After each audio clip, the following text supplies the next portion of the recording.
Hi everyone, good to see you again in a new series, and we'll shift our discussion a bit to corporate finance after seeing a lot of financial risk management topics, and we'll shift or actually return to the corporate finance topics. And today we'll start with initial public offering or IPO. This is a very famous terminology in finance, in investments, and especially we have a lot of movement of fintechs, um, a lot of startups being established by new graduates and even students, and of course they someday they plan to be listed on a stock exchange. Okay, so um, we're going to talk about the initial public offering. Let me share my screen.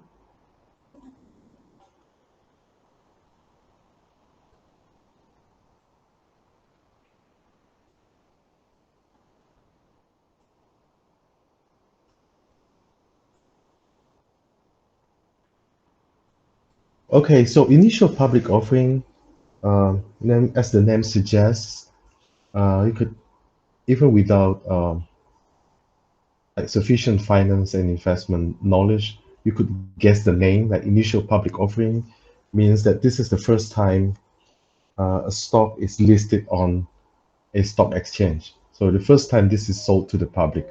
So you could imagine if you start a company, like a startup, um,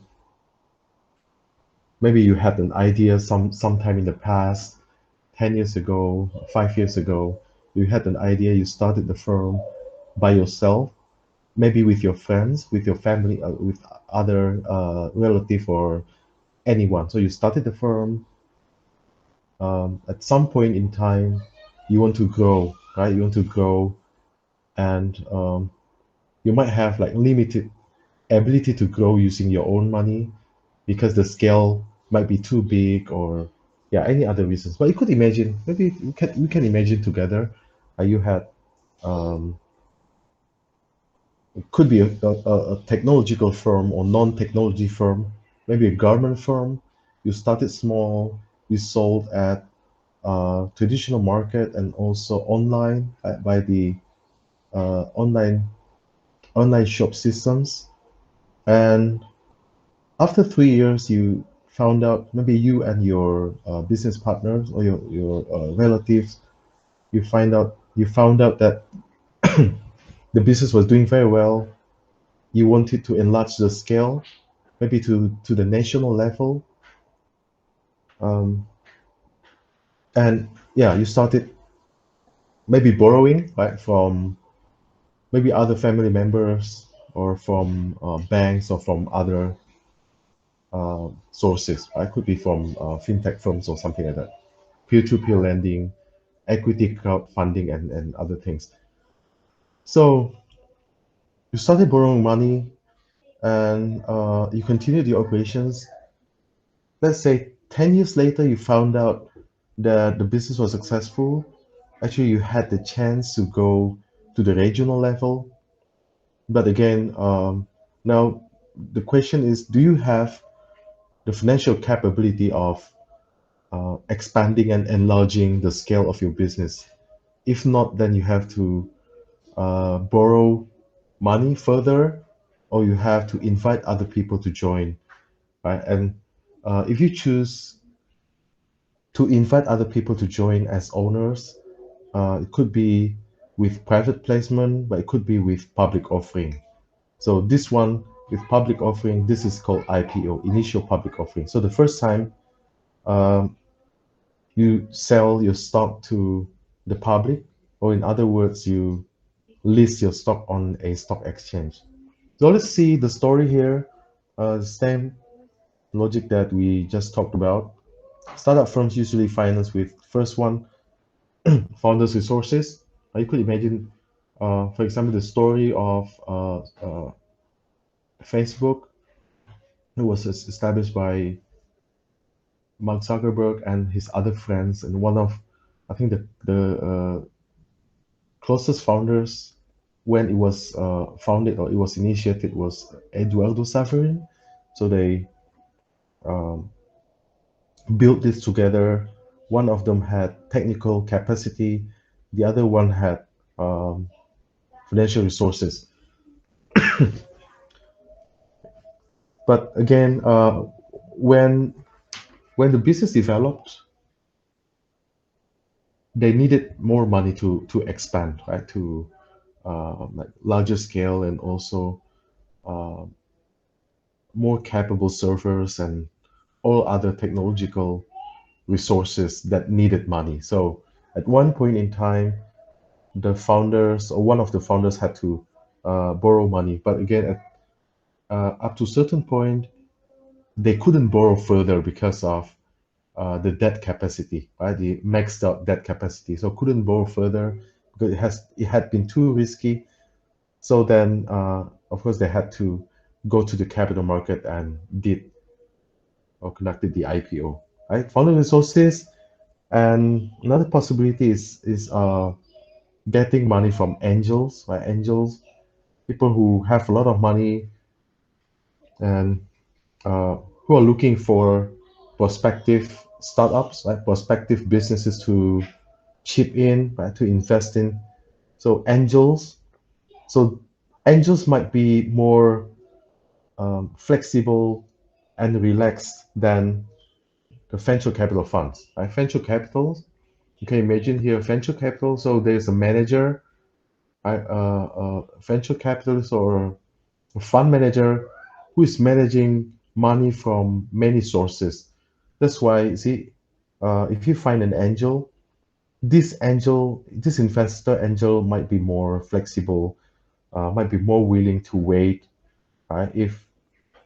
Um, if the business is not immediately successful at the scale or at the level that the angel has predicted or wanted. But venture capital funds are more professional because this is managed by a certain fund manager.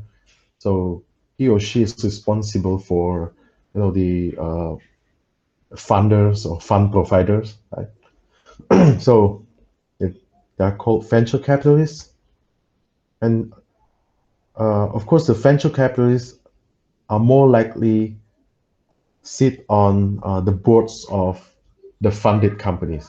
So they, for example, they invest in your startup, and of course, if they invest a lot of money, also substantially a lot of money, then they will ask for several seats on the boards of directors of your company. Right? Okay, so again, coming back to our story here, at one point in time, you need additional money to expand, to enlarge the level or the scale of your business. But let's say your debt capacity has been maxed out, so you cannot borrow further, then you have to go to the equity market, right? 'Cause of course, today we have a lot of alternatives, not merely going to be listed on a stock exchange. So uh, you could go with the private placement here. Private placement means you don't go through the initial public offering, but you just offer your company, right, your startup, for example, to many potential investors, and if they want to invest, then they will come to you and bid some offers. But should you choose the second one? This is the more official one, more formal. This is the IPO or the initial public offering. Okay, so again, private placement. These are sold to few investors, but in public offering, uh, yeah, you sell the stocks to the public and must be registered to the regulator.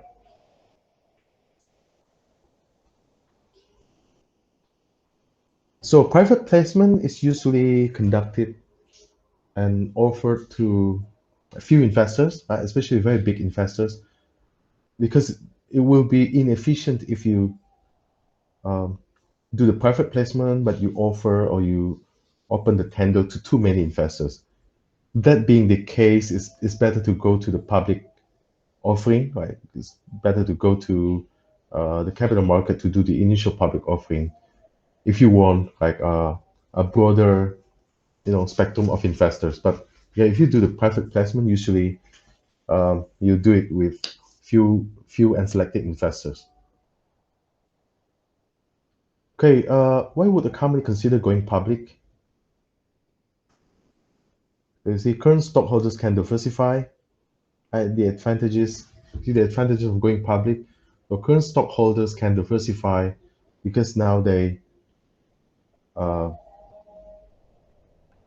so yeah, it could be uh, they sell part of the stocks to the public. That could be this. There's the exit strategy of some stockholders. So you could imagine that if you have a startup, let's say you have currently you have like five owners, like maybe your friends, your relatives, right? You have five owners right now, and just imagine that each of you is currently holding 100,000 shares. So there are 500,000 shares, right? 500,000 shares. So you could go to um, the capital market to do the initial public offering. You could list all of them as well, plus new stocks, right? Or you could simply just go there and issue additional stocks, and the floating shares could be certain percentage of the total shares that you have, right? So, for example, out of the existing 500,000 shares, you only sell maybe 100,000 of them. So 100,000 of the existing shares plus, let's say, uh, 100 million new shares, right? This could happen, right? Yeah, it's a matter of calculation and choice, right? Or yeah, you could simply just sell all the 500,000 as well, list them to the public plus the new stocks. So actually, there are two things that usually happen together during the initial public offering, but actually they're slightly different things, right? The first one is the initial public offering. So initial public offering is the first time you offer the equity or stocks to the public, right? And the second terminology is the primary market. So usually primary market, um, where you sell new stocks. That's why both of them usually happen together during the IPO, because that's that is the first time you list your existing stocks to on a stock exchange. Plus, you have a primary market, which is the issuance of new stocks. See, so they may not happen theoretically. They're two separate things, but actually, during the IPO, usually they happen simultaneously or at the same time. So, initial public offering, again, you start listing your stocks on a stock exchange, right? And primary market means you issue new stocks. So it's quite difficult to comprehend or to imagine, right, in modern times, if you do the initial public offering without doing the primary market. It's, it sounds so strange and inefficient. Right? So current stockholders can diversify because now they might be able to sell some or all of the existing shares to the public, and they get the money they could invest somewhere else. They are more diversified, and I mean, their money is not entirely tied to the current company. And liquidity would increase. Liquidity is increased because now you get new money from the primary market. You sell new stocks also, right? New stocks in addition to listing your existing stocks on the stock exchange. easier to raise capital in the future because once you are registered, you are listed on the stock exchange. The next time you just need to do what we call the seasoned equity offering. That's initial public offering. You see the name there, initial public offering. So this is the first time you list your stock on a stock exchange. But a seasoned equity offering, it means that you issue new stocks, uh, but you are a company that is already listed on a stock exchange. That's why we call it a seasoned equity offering. So going public establishes firm value, so it's more certain about the firm value. When you were a startup and um, a venture capital or a potential investor came to you and uh, do some like appraisal, they did some appraisal on you, you were not really certain that the firm value estimated by the appraiser or any other company that appraised you was accurate. You were not sure of that because there was no standard. If you change certain inputs, then the conclusion would change. But if you are listed on a stock exchange, your market value is easily determined as the market capitalization. So market capitalization is price multiplied by the number of shares outstanding. Right? So price multiplied by outstanding shares, and you get the market capitalization of a stock. Right? So this firmly shows the firm value because this is determined or going through the market mechanism. It's more fair, it's transparent, and everybody is analyzing and acting on new information and new prospect of the firm. So it's very fair, right? The market cap of a firm. And then it makes it more feasible to use stock as employee incentives. So now if you have stocks listed on the stock exchange, the stocks could be used more transparently as employee stock options, right? ESOP, right? Employee or executive stock option plan. So if you give stock options to your employees or to your executives while your company is not listed on the stock exchange, the stocks seem to be quite abstract because nobody really knows the value of the stock option. You could imagine, right, if you're a startup and you start giving stock options to anyone, but actually that happens. Like I think when the current billionaires like Mark Zuckerberg, maybe in the past he gave certain stock options to some people, and maybe those people just received the stock options with nothing to lose mentality because if you're accepting or you are receiving stock options of a company that is not listed, then you don't really know the value of the stock option. But there's nothing to lose if somebody is giving it to you. So it's quite uncertain because the company could skyrocket, but the company could plunge and disappear. Nobody knows.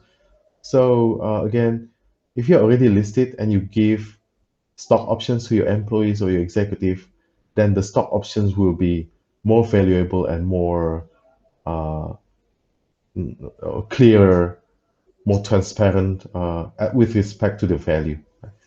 And then, of course, if you're a listed firm, customer recognition would be higher, right? Because you're listed, uh, you're more transparent. You could be analyzed by any financial analyst because of your reporting. Your reporting is available to everybody, to the public. Disadvantages, you can see here, you must file numerous reports, and no joke here. Um, yeah, you have like quarterly reports to submit to the regulator. Quarterly reports, that's every 3 months, right?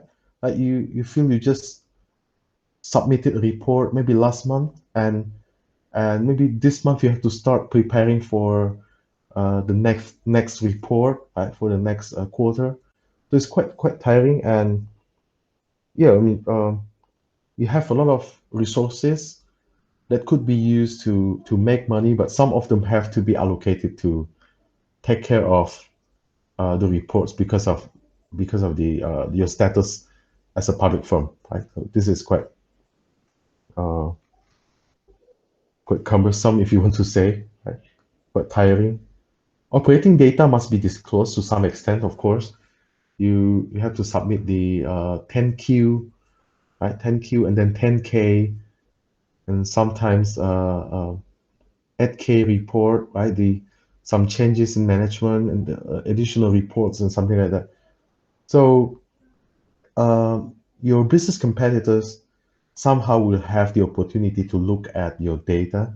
Of course, the confidential data or technical data will not be published or will not be shown in the report, but still some of the information will leak out to the official reports. For example, you the number of branches, right? The number of oil fields that you have, right? And the types of the fields and anything like that, right, would have to be disclosed to the public, right? And your business competitors will have the chance to look at them as well.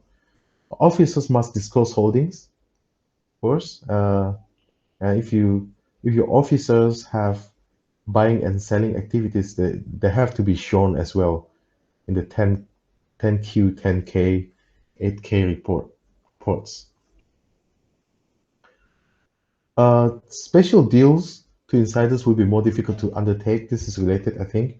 So, inside information that is acted uh, is called the insider trading, and this is illegal everywhere in the world. But you see, like, if you are a listed firm, this is easier to detect because again, the holdings, like stock holdings of officers, buying and selling activities have to be reported in those reports. So this would be quite easy to detect should you commit like insider trading. For example, we got the date uh, of new project announcement. Maybe you have like new oil found somewhere, right, in certain country on May the 1st. And if you bought a lot of your own stocks on April 29th, then you could easily be uh, indicted for the insider trading case, right? So this is quite, yeah, have to be more careful for the officials or officers. So small new issue may not be actively traded, so market determined price may not reflect true value. This is so true. If you don't, if you don't float all the shares, for example, you have certain billion shares, right? So in terms of number, right? Certain billion shares, and the floating shares are only 10% of the total shares in the company. Then it will not be that interesting. You could imagine, right? Because 90% of them are not floated, right? 90% of them are frozen, right? Owned by certain entities that are not, uh, yeah, not doing anything in the capital market, right? So yeah, small new issue may not be interesting enough for trading. And managing investor relations is time consuming. This is so true because now if you're a public company, you have to serve any questions properly, politely, and professionally, right? So you can imagine that when you were a startup or a closed corporation, right?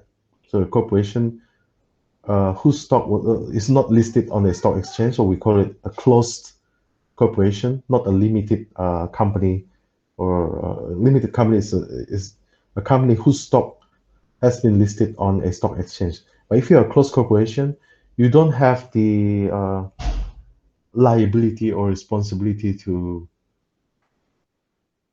deal with or to respond to your potential investors or even um, other entities, right? Other organizations related to public relations things. I could imagine again, if you're a close corporation, you don't have that liability. But if you're a listed company, then you have the responsibility to even answer questions, right, to anyone, especially to potential investors. So you see here, the problem is your competitors might pimp as potential investors, so they could ask a lot of questions to you. And again, your corporate secretary and the team have to provide a lot of information. So first, uh, you might have to share certain level of information, and secondly, you have to allocate resources for this kind of activities. So the steps of an IPO, I'll show you here. This is principally this is the same everywhere in the world. Every country has like different technical steps, but you see here general steps. You need to select your underwriter or underwriters if you have more than one, a syndicate of underwriters maybe. If the IPO is too big, uh, not a single investment banker is brave enough to take it alone, right? So it wants to share, the risk and also, of course, money also with other investment banks. So you have a syndicate of underwriters, right? Call it underwriter.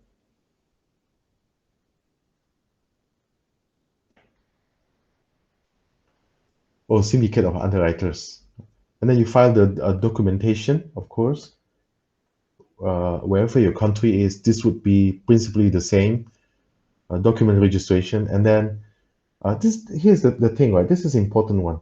If you have an investment banker, uh, so this is to be properly discussed. You see, if you're a company and if you want to do it alone, you don't want to hire any underwriter. Actually, you could do it. Theoretically, you could do it, but practically or pragmatically, this is impossible because you might not be able to do it efficiently. So imagine that you're an oil company, right? Your company is an oil company, and you could hire like a bunch of people who will do the function as investment banks, right, to handle the IPO. So this is theoretically possible, but again, practically, you're wasting your time and your skill set might be inappropriate for doing this. So it's more efficient to hire an underwriter or a syndicate of underwriters because that's the job that they are doing, right? And that has been doing forever. So it's better to let them do it and you focus on your core business. Okay, so investment banks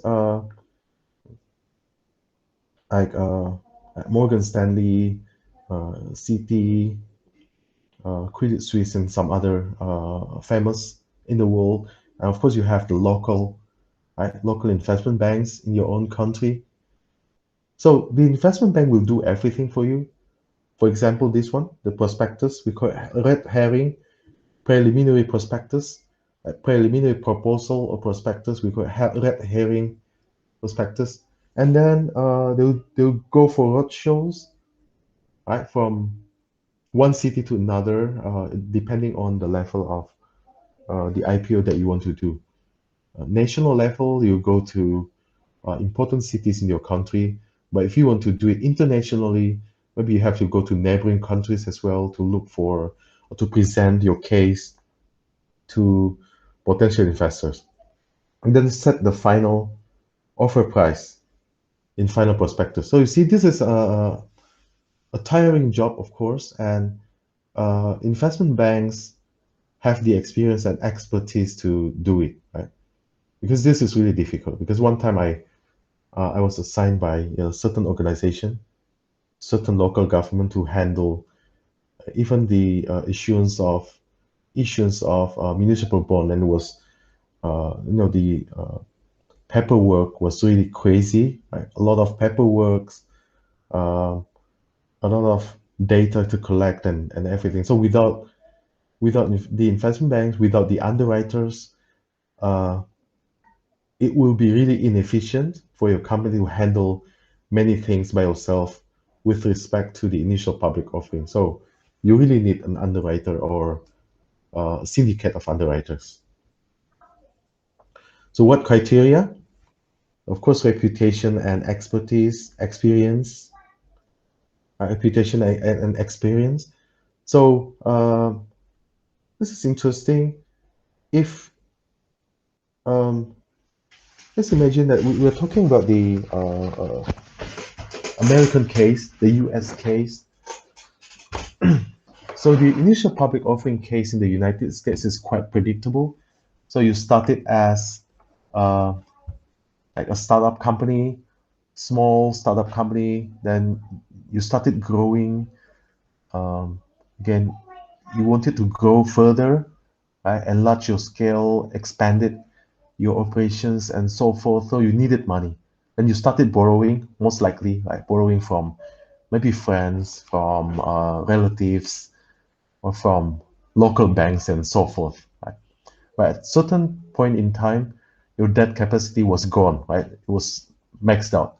So you had to look for like equity funding, right? To invite other people to join, maybe venture capitals, uh, and one of them would be one of the options would be to list your stock on a stock exchange. So you might decide to do the initial public offering.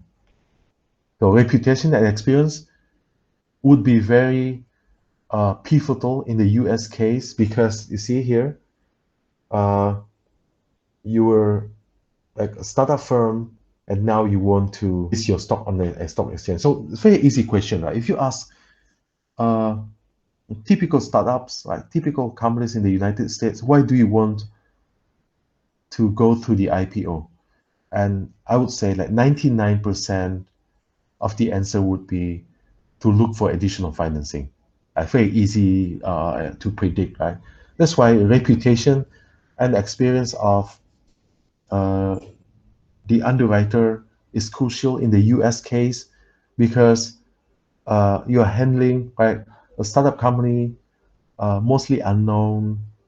Um, yeah, I'm not say all of them are unknown, but mostly unknown and uh, not really bona fide, right? In the perspective of potential investors. That's why you need a strong and reputable underwriters, right, to handle this, to increase the chance of uh, being purchased by the investors, right? All of the shares that you want to sell. But in other countries, this might be more confusing. For example, in Indonesia, uh, many of the companies that finally go through the initial public offering don't really need the additional money, but they do the IPO for other reasons, maybe for tax purpose. One of them, right? One of the purposes is a tax consideration because if you are listed and your floating shares are more than 40% of the of all the equity that you have, then you will get a 5% reduction in tax in Indonesia. So uh, it might not because of no additional money that you want, right? Many big companies are doing the IPO at a later stage, not when they were small and needed money. So you see, every country will have like different characteristics.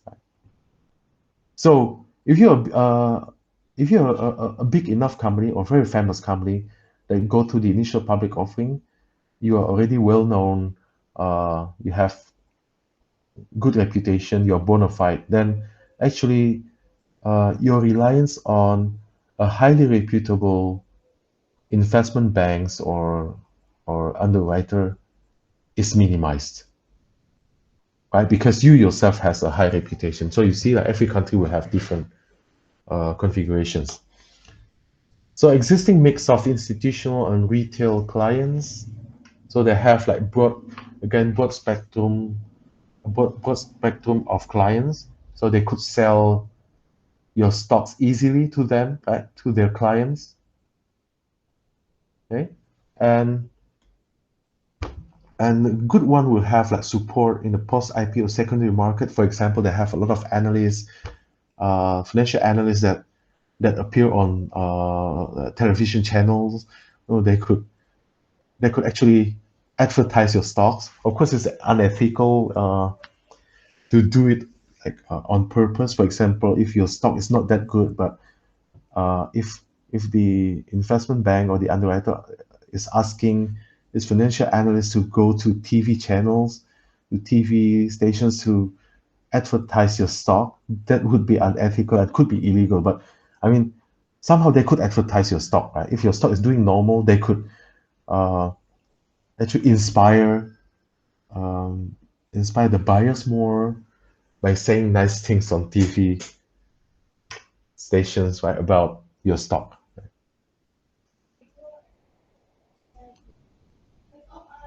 What would be the sale on underwritten or best effort basis, right? So underwritten is uh, like full commitment. Most offerings are using the full commitment method, right? Full commitment basis, because you could imagine that if your underwriter doesn't want to do the full commitment, then the issue is not that good, right? That will not be a good issue because even your underwriter doesn't want to take the full commitment. So full commitment means uh, if the stock that they are going to sell, right, your stock that they are going to sell is not fully absorbed by the market, then the underwriter or the underwriters have to buy uh, the leftover or the remaining shares. You see here, so full commitment is the common one, right? But if they do the best effort method or best effort basis, then they don't guarantee, right? The underwriter doesn't guarantee that all of your stock will be fully absorbed by the market. So if not fully bought by the market, then the stock will be returned to you. So they will not hold the responsibility for absorbing the leftover or the remaining shares. I see here it would be quite uh, not a good issue, right, for your potential buyers if they see that even your underwriter doesn't want to take on the full commitment method, right? But instead a best effort method only. So it's not a good issue. So you try to negotiate with, of course, your underwriter or your underwriters to have the full commitment, agreement, right, rather than best effort. But again, in small, very small, risky deals, maybe they insist to use the best effort agreement or best effort basis rather than full commitment. So on underwritten underwritten deal or full commitment deal, the price is not set uh, until the investment bank or the underwriter assesses investor interests and they get the oral commitment. So remember, right, in business, if you give oral commitments, then your words are binding. Okay, although you maybe you haven't signed anything, but once you say something, have to be careful. Once you say something, your words are binding. Okay, so how an IPO would be priced? Uh, so we'll see an example here. We want to see the example of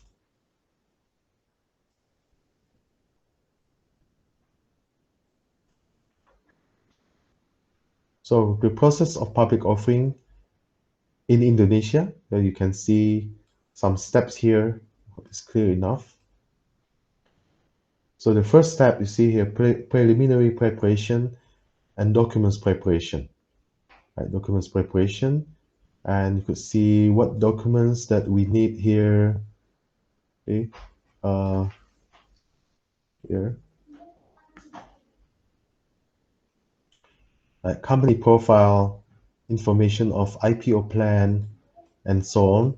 Opinion and report on legal assessment from legal counsel, financial report or reports, appraisal report by the public appraisers, uh, latest article of association as a public company. This is the article of incorporation and the prospectus and financial projection. So definitely you need uh, you need some other supporting organizations, the accounting firm, appraisal firm, and then of course the uh,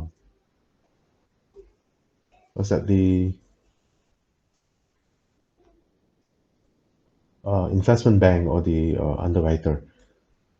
Okay, so step number 2, the submission of application of shares listing preliminary agreement to the Indonesian Stock Exchange and application of shares registration to the central custodian of Indonesia. Okay, and then see the time frame here, 1 to 4 weeks for step 2. All right, now step 3, shares listing preliminary agreement given by the IDEX, and then submission of registration statement to OJK or Financial Services Authority. It will take 4 to 6 weeks to complete step number 4. Step number 5 is permit to publish summary of prospectus.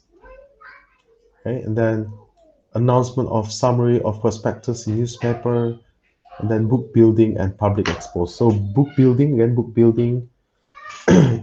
looking for potential investors, and you start writing down, their potential order. That's why we call it book building. And submission of pricing information and other disclosure to OJK. OJK is again Financial Services Authority. Okay? And then effective statement given by the Financial Services Authority. So additional 2 to 3 weeks from steps 5 to 8.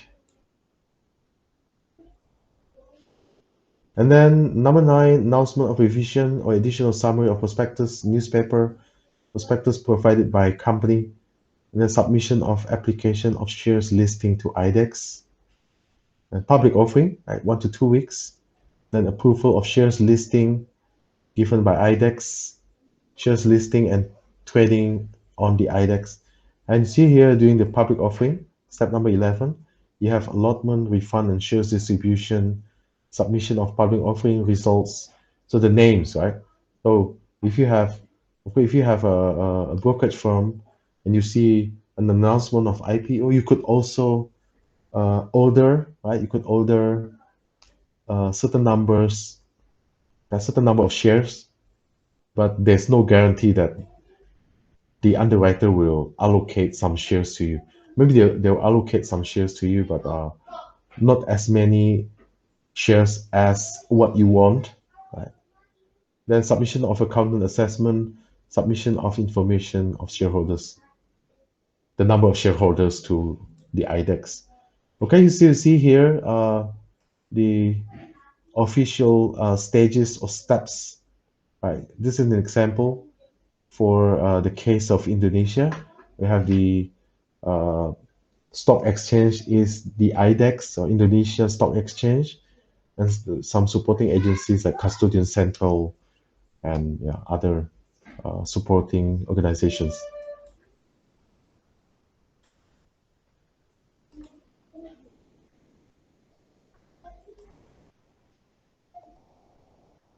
Okay, now we're going to see the example of the IPO pricing. So there's an example here. Pre-IPO value of equity is $63 million. So this is believed to be the value of the firm before IPO.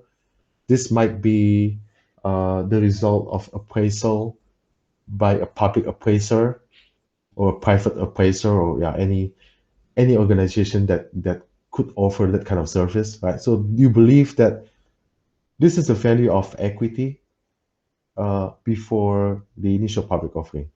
The number of existing shares is 4 million shares. The amount that the company wants to raise is 18.6 million, right? So you need this additional money to expand and launch your operations also for some other reasons. You could use it for, yeah, even paying off your debt, right? If you want. And underwriter spread, you see here, it's quite expensive. The flotation cost is 7%. Imagine, right? This is quite expensive. 7%.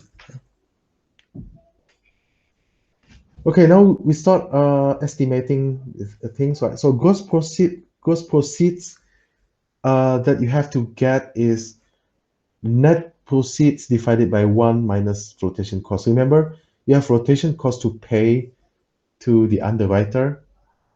So not all of the money would come to the company, because again, you have the fee there, you have the cost, the underwriter cost of fee of 7%, so it's quite big. So you could imagine with the 7% flotation cost, that actually you need to raise 20 million, right? And net proceeds divided by 1 minus the flotation percentage. So you want, no, the net amount of money that you want to raise is 18.6 million, because the flotation cost is 7%. So the gross amount that you have to raise will be 20 million, right? It's easy to imagine, right? And then, so what would be the amount of equity after the IPO? So previously you had 63 million. You believe this is the value of your equity before the IPO. After the IPO, you will raise 18.6 million. So 63 plus 18.6 is 81.6 million. So you believe that the value of your equity after the IPO would be 81.6 million. Okay, now what percentage point is that? So uh, because you want to raise 18.6, but the flotation cost or the flotation percentage is 7%. So the gross proceeds must be 20 million, right? Remember from our calculation before, right? So we must raise in gross amount 20 million. So 20 million divided by the value of the equity after the IPO, post IPO, is 24.51%, right? So you could imagine, again, after the IPO, the value of the equity is believed to be 81.6 million, and you want to raise, you need to raise 20 million, because the net amount that you want is 18.6, but again, you need to raise 20 million because of the flotation percentage. So now the percentage required, right, for the IPO is 24.51%. Okay, so now how many new shares that you need, right?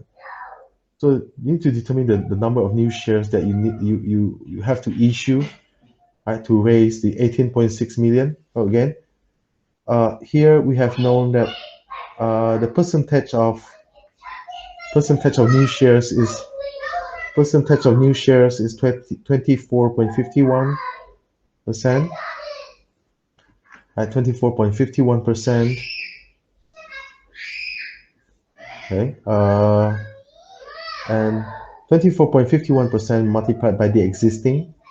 The existing is 4 million shares. Existing shares are 4 million shares. So then you divide it by 1 minus, again, 1 minus 24.51%. So this is to determine the number of new shares, right? So 24.51% that we calculated previously here, right? The percentage required for the new shares, right? 24.51 multiplied by the existing shares, 4 million shares here, divided by 1 minus, uh, again, the percentage of new shares, or 24.51%. So we get the information here, we get 1.3 million new shares.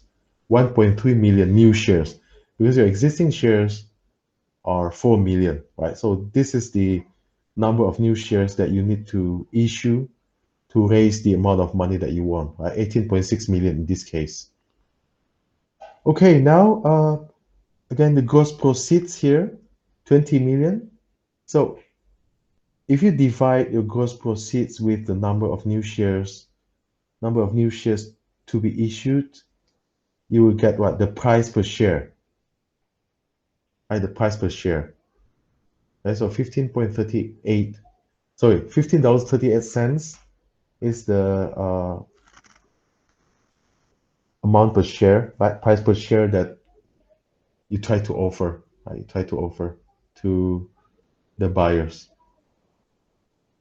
Okay, so once again, you see here, first we determine, right, the gross proceeds and also the post IPO value, right? And then we find out that the uh, 20 million of the gross proceed is 24.51% of the value of total value of equity after the IPO. So 24.51, and this will determine, right, the 24.51 is manifested as 1.3 million additional shares using this method. Right? So 24.51% multiplied by existing shares of 4 million divided by 1 minus 24.51%. So you find out that you need to issue 1.3 million additional shares. And if you divide the gross proceed at 20 million, again, you want to raise 18.6, but because of the 7% flotation cost, then the gross proceed would be 20 million. Right? If you divide 20 million by 1.3 million new shares, then you find out that the theoretical offer price is $15.38 in this case.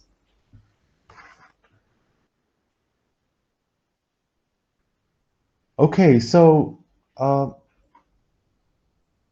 roadshow, right? See roadshow. So you have to go through, go to many cities. Again, we talked about this. Right? So you have to go to many cities to do the book building, right? To offer stocks to potential investors.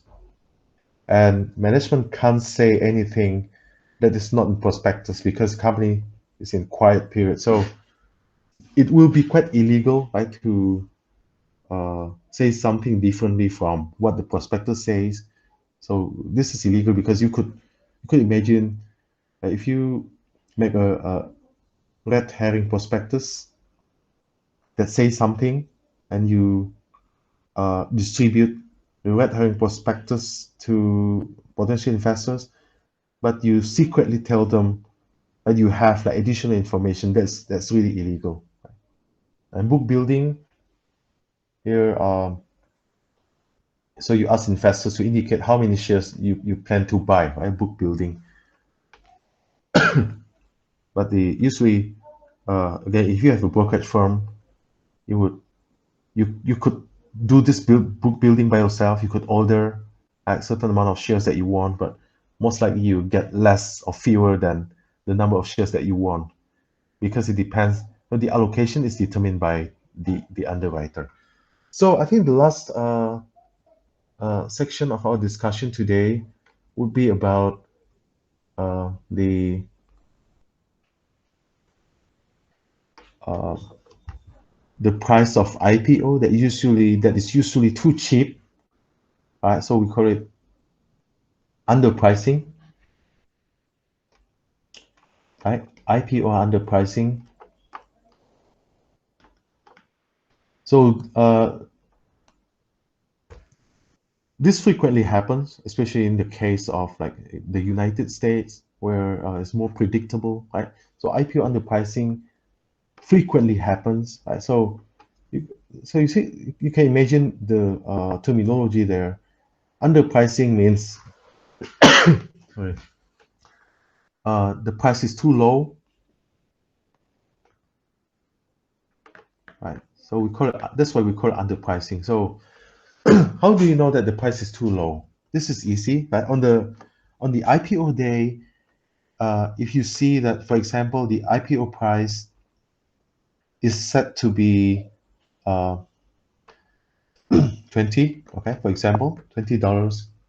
This is set by uh, the underwriter or the underwriters, and the allocation of stocks is also determined by the underwriter or the syndicate of underwriters. So if you find out that you do the IPO with the initial price of $20, and in the afternoon, right, during the closing of the stock exchange, if you find out that the stock price has skyrocketed to maybe $30, right, in the afternoon. So you see here, we call it like underpricing because you sold it right, on the opening, right? In the morning on the opening, you sold it at $20, but in the afternoon, at the closing, the stock price has become $30. So there's a difference of $10 on the first day. We call it money left on the table. So money left on the table. So this is the amount. We assume that this is the amount of money that you should have gotten, right? Uh, should you sell it at $30 instead of $20? So we call it the money left on the table. So research has shown that uh, underpricing is quite common for the initial public offering. It means that the price that is set by uh, the underwriter is too low, right? In many cases or in most cases. So now is now the question is why the underwriter likes to set the price like too low or below the maybe the equilibrium or the fundamental price. There are many reasons, right? There are many reasons, but I think the first and most logical reason, of course, is that the underwriter wants to make sure that they could sell all of them. Remember our discussion about the full commitment. So most initial public offerings are using the full commitment method, right? Because they are using the full commitment method. If again, if our stock is not fully absorbed by the market, then the underwriter has to be responsible for absorbing all of them. So they have to buy all of them, right? For the remaining ones. Okay. So first reason is that they want to make sure that all of the stocks would be sold right, relatively easily, right? So make sure that they don't have to take the responsibility to purchase the remaining or leftover stocks. Secondly, this is also important. Remember that the underwriter, right? An underwriter is usually having a lot of finance related or business related activities.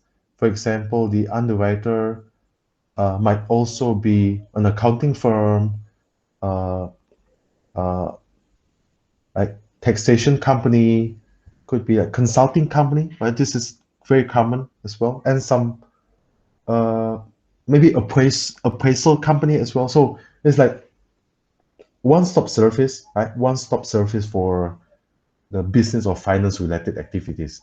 So they have a lot of clients, right? Obviously, they have a lot of clients. So to actually to satisfy the clients more, again, they could determine the allocation of the IPO stocks. So they will give or they will prioritize the allocation to their big clients or bigger clients to make sure that they are satisfied, they are happy. So it's as if saying that if you have like other business other business services that you need, don't forget to contact me, because now I have been very kind to you, right? I have allocated a lot of stocks to your company, and the price is underpriced. You could imagine, right? Of course, this is not illegal. This is not legal if you could find out and find evidence. But you see the mentality of the business sector. Of course, the regulators always try to amend the situation, right? To improve the fair play by, for example, requiring that if you have a certain company as your major consultant, you cannot use the same company as your public accountant or as your external auditor or something like that. So it depends on regulations in every country, but of course regulators are playing catch up, right? To see the loopholes somewhere, and they try to improve or amend, right? Or to mend, to be more precise, to mend the situation, or to amend the weaknesses or something like that, right?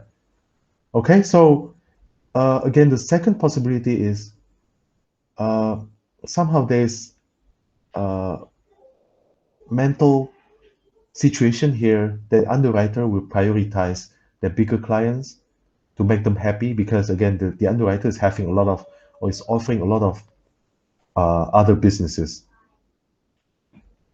right? So if the price is low enough and they give big allocations to the bigger clients, so the bigger clients will be happy. And if those bigger clients need additional or extended business services, they would come to the same company to pay for the services. And of course, there are many other reasons, right? Technical reasons, but I think these two major reasons create the tendency uh, to see the IPO underpricing. And research has been very extensive in this area, research by Ritter especially. Ritter is a famous researcher on the initial public offering.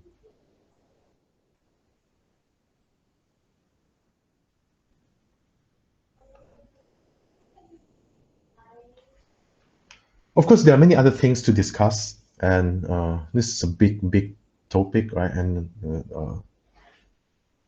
this will remain a huge topic in the future, because companies need to do the initial public offering from time to time to get bigger, to have access to uh, broader investors in many countries, right? Especially in the global market. So we'll see more interesting like integrated capital market, the cost listings everywhere, and this will affect, of course, the mechanisms and also dynamics of the initial public offering from time to time.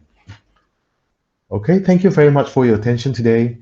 Next time, I think we'll see how to do the valuation for a startup firm.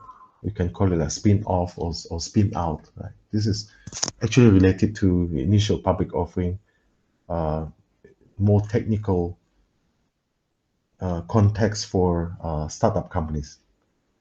So thank you and see you next time.